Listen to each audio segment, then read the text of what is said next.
Bonjour et bienvenue dans cette revue de presse avec des journaux qui s'interrogent sur la situation très délicate de François Hollande.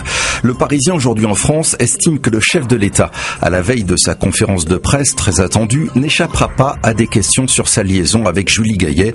Car s'il est normal, dit le quotidien, que le président ait une vie privée, il est aussi normal de s'interroger sur l'état de santé de la première dame de France, ainsi que sur les questions de sécurité liées à l'utilisation d'un appartement controversé.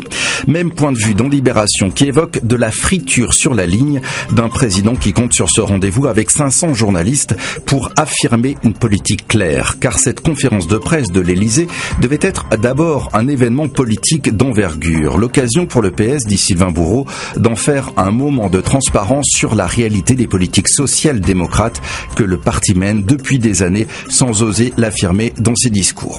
Les Échos précisent encore la question et craignent là aussi que l'affaire Closer parasite un grand rendez-vous politique, car le détail du nouveau pacte de responsabilité des entreprises est très attendu par les entrepreneurs, mais aussi les syndicats.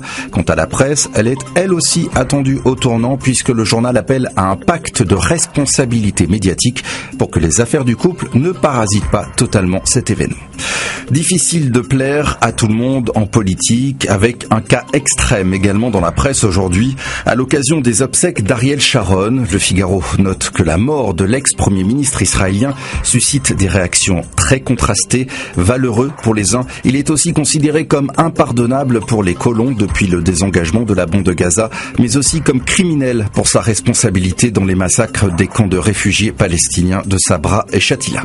Ariel Sharon, nationaliste jusqu'à l'excès, évoque également La Croix, qui montre aussi une grande photo orange en couverture pour noter la petite révolution du pape dans sa nomination des cardinaux, un peu plus jeunes et souvent issus des pays du Sud. Les cigarettes augmentent ce lundi avec un prix du paquet qui peut atteindre 7 €. Une bonne occasion pour arrêter de fumer pour le Parisien aujourd'hui en France, qui montre dans un graphique l'impact direct du prix du tabac sur la consommation. Notre image du jour est à retrouver dans La Croix avec des gants qui ne connaissent pas la crise et sûrement pas celle des ménages. Il s'agit des gants Mappa, indétrônables depuis 60 ans sur le bord des éviers.